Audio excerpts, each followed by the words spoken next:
Widespread scientific consensus tells that world's climate is changing. Those changes are creating new health risks in communities across Egypt. Extreme weather, unhealthy air quality, and disease outbreaks are becoming more frequent and more severe, affecting more people in more places. Our communities need to prepare for the health risks of higher temperatures. Extreme heat can lead to heat stroke, heat cramps, heat exhaustion, dehydration, and death. Anyone can be at risk, but some are more vulnerable, including pregnant women, people with heart or lung conditions, young children, older adults, athletes, and outdoor workers. So how do we prepare for extreme heat? Communities can establish cooling centers, plant trees to lower urban temperatures, and educate residents on ways to protect themselves and others, such as drinking plenty of water and checking on older relatives and neighbors. Waves contribute to violence and suicides, and people who take psychiatric meds need to watch their heat exposure. Trauma from natural disasters starts with the immediate stresses of lost homes, pets, and physical injuries.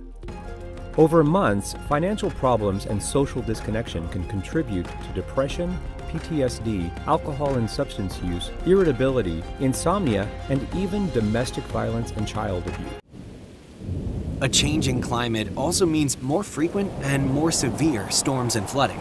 That puts people at immediate risk of being injured or killed by debris, downed power lines, or floodwaters. After a severe storm or flooding event, possible health risks are contaminated food or drinking water, bacteria, viruses, and toxic chemicals in floodwaters, mold, and difficulty accessing healthcare services like emergency help, prescribed medications, and supplemental oxygen.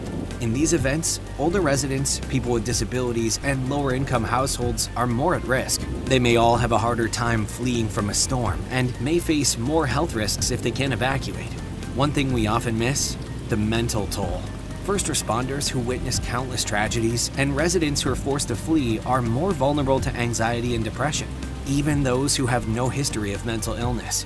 To prepare, communities can find out which neighborhoods, people, and resources are most at risk, upgrade infrastructure such as roads and sanitary sewer systems, and educate residents on how to stay safe during and after an extreme weather event, such as avoiding driving in flooded areas.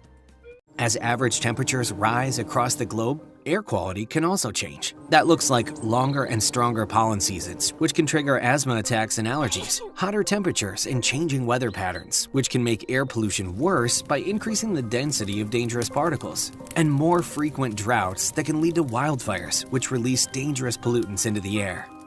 Young children, people with asthma and respiratory conditions, older adults, and people with compromised immune systems are more at risk of being harmed.